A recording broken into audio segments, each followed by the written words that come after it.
Hi, welcome to another episode on the My Fragrance Journey channel.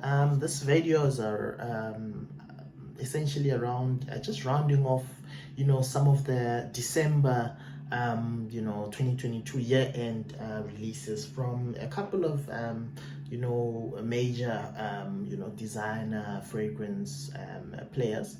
And yeah, just to kickstart things off, this list consists of 7 releases from the House of Armaf, which is a Middle Eastern clone, brand or house.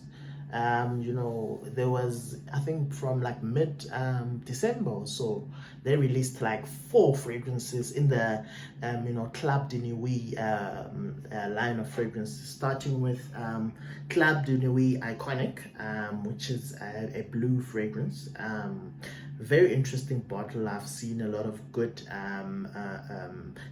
reviews around it, so yeah, always good. I've got I don't have it here, unfortunately. I've got the Club de Nuit Intense for men, the famous Aventus clone. So I've got that one. So there's Iconic that they've just released. Top notes here: grapefruit, mint, pink pepper, lemon and coriander. The mid is ginger, nutmeg, melon and jasmine, and then the base you've got amber, cedar, woody notes, etc. So it's essentially a blue fragrance, a bit of freshness and spiciness up top. You've got ginger in the mid and a couple of floral notes, but very interesting sounding for sure. I can't wait to get my hands on that because I've had a very good experience with the Club de Nuit Intense for men, which was like the first fragrance I ever bought from the House of Armaf.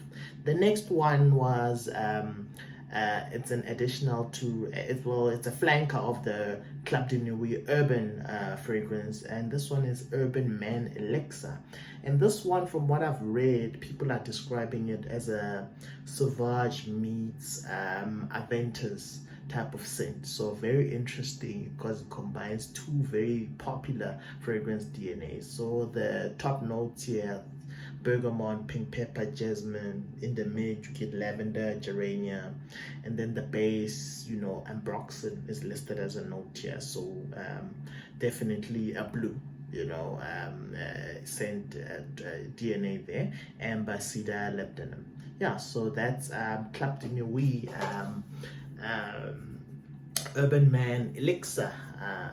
The next one is a Baccarat Root Killer, from what people are saying so far to date.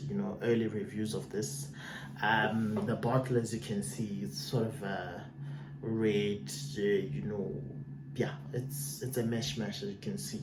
Yeah, so top notes here: saffron, obviously a very key note in that Baccarat Rouge scent DNA.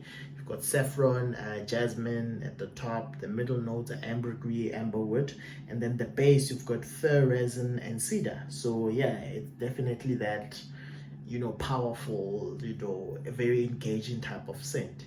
And then something for the ladies: Club de Nuit Imperiale in the white bottle. This is a ladies fragrance. Yeah, so I'm not really gonna say much about it. It's for the ladies. I think I'll probably get my wife this Untold once I bring in the other Club de Nuit fragrances. And yeah, that's from the House of Armaf. That's 4 releases towards the end of the year, around about December. And then from the House of Hugo Boss, 2 fragrance releases. Hugo Boss, the Scent Magnetic, so an additional following on the Scent Le Parfum from early last year.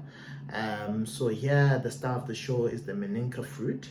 Maninka fruit as the top note, and then you've got a note of bran in the mid here. I've never seen the note of bran in a fragrance, but very interesting. Hopefully it's gonna be good. The scent range is one of the best. Like it's like a cut above most of the Hugo Boss fragrances, fragrance lines, I would say. And then the base is a black vanilla. So this is described as a vanilla slash powdery type of scent. So very interesting sounding.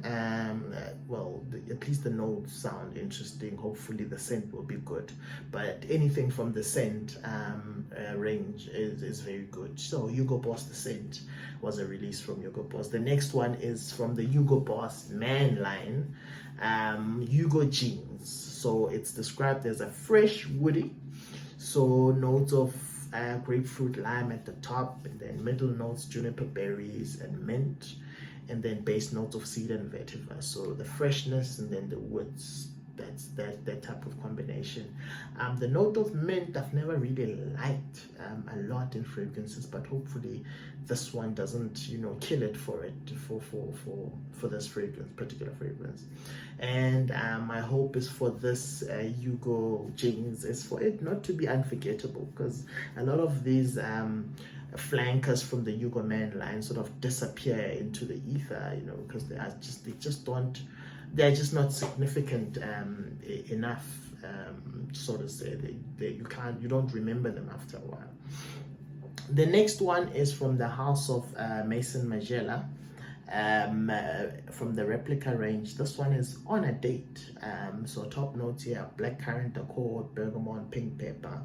The mid, you've got geranium, you've got divana. The base, patchouli, vetiver, and moss and musk.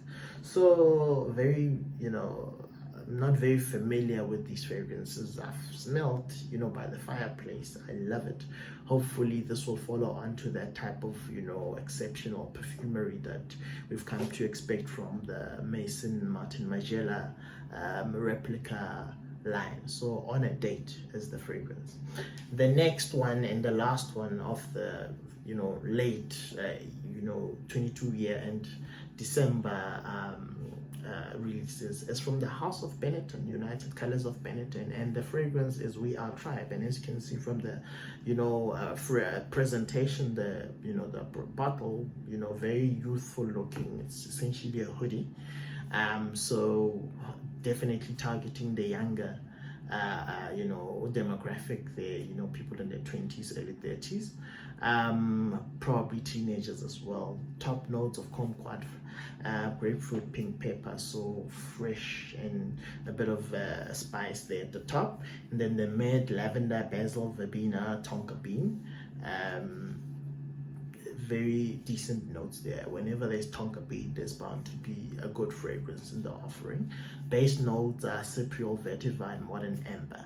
So yeah, definitely one that has sparked my interest. A lot of the Benetton, United Colors of Benetton fragrances are very affordable. Usually these affordable fragrances from big, you know, designer brands are sometimes a bit of a mess most of the time. So this one I've got high hopes for. Hopefully after getting this in, you know, I will be encouraged to go after the other Benetton fragrances. Yeah, and that's just a quick roundup of year-end releases for 2022. Looking forward to 2022, obviously. Lots and lots and lots in store. 2022 was a very good year, starting the channel, you know, getting my viewership numbers up there, getting good subscriber numbers, and building on, you know, steadily. And hopefully I will keep building on and, you know, keep sharing my journey with you. With that said, till next time, please like and subscribe, and till the next video, peace.